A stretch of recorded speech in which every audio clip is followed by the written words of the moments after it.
Iran ইসরায়েলের সংঘর্ষে আটকে রয়েছে ভারতীয় প্রফেসর। আতঙ্ক হচ্ছে, ফিরতে পারবো তো আর কলকাতায়? ফিরলে কবে?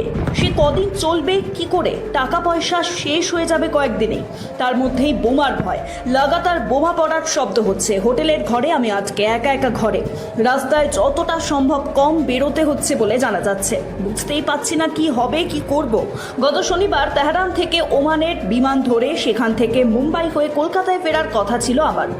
শুক্রবারটা সব কিছু ওলটপালট করে দিল। পাহাড় চড়তে এসেছিলাম ইরানে, এমন অবস্থায় যে পড়ে যেতে হবে কল্পনাও করিনি। শুক্রবার সন্ধেবেলা থেকে শুরু হলো বোমার আওয়াজ, একটুর পর পর একটা বোমার আওয়াজ। প্রথম তো বুঝতেই পারছিলাম না কি হলো, কি হচ্ছে। শুধু ভয় লাগছিল, একদম একা একা অচেনা জায়গায় এমন বিপদে পড়ে গেলাম, কি হবে কে জানে। হোটেলের বাকিদের অবস্থাও এক। বোমার আওয়াজ পেলেই অনেকে জানলা খুলে দেখার চেষ্টা করছে। যে হোটেলে আছি সেখানে লোকজন খুব কম, আমার ঘরে একাই আছি আমি।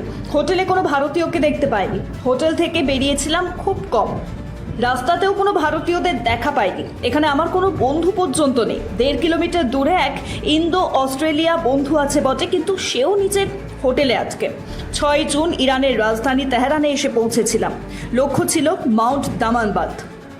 তেহরান থেকে সড়ক পথে 2 ঘন্টা দূরত্বে এলো বোর্জ পর্বত, সেখানে দামাবান্ধ শৃঙ্গ, এশিয়ার উচ্চতম আগ্নেয়গিরি। সেখানেই সামিট করতে এসেছিলাম। আরও নানান দেশের লোকজন ছিল, ভারতীয়তে আমি একাই। পর্বত আরোহণ আমার নেশা, কিন্তু সেই নেশার টানে এসেছে এমন ভয়ঙ্কর অভিজ্ঞতা হবে তা ভাবিনি। আমি আজকে রয়েছি মধ্য তেহরানের তালেখানি এলাকায়।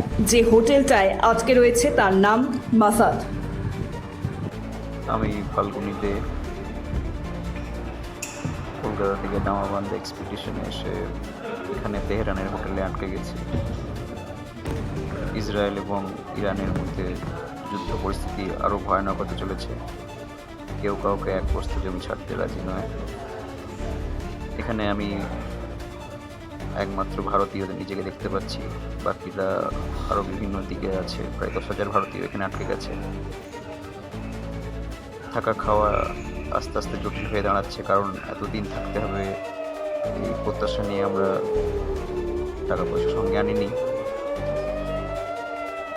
এমবেসির দিকে আমরা অনেক প্রত্যাশা নিয়ে দাঁড়িয়ে আছি। অন্যান্য দেশ যেমন রাশিয়া, আমেরিকা তাদের দেশের লোকজনদেরকে উদ্ধার করে নিয়ে যাচ্ছে। আমি ভারত সরকারের কাছে আবেদন করব তারা যেন খুব দ্রুত এই পরিস্থিতির একটা সুরাহা করে, কারণ দেশে আমাদের বাড়ির লোকজন খুব দুশ্চিন্তার মধ্যে আছে। আমরাও এখানে আর্থিক অনটনের মধ্যে আছি। কিছু একটা জরুরি ভিত্তিক সিদ্ধান্ত নিয়ে আমাদের এই পরিস্থিতি থেকে উদ্ধার করা।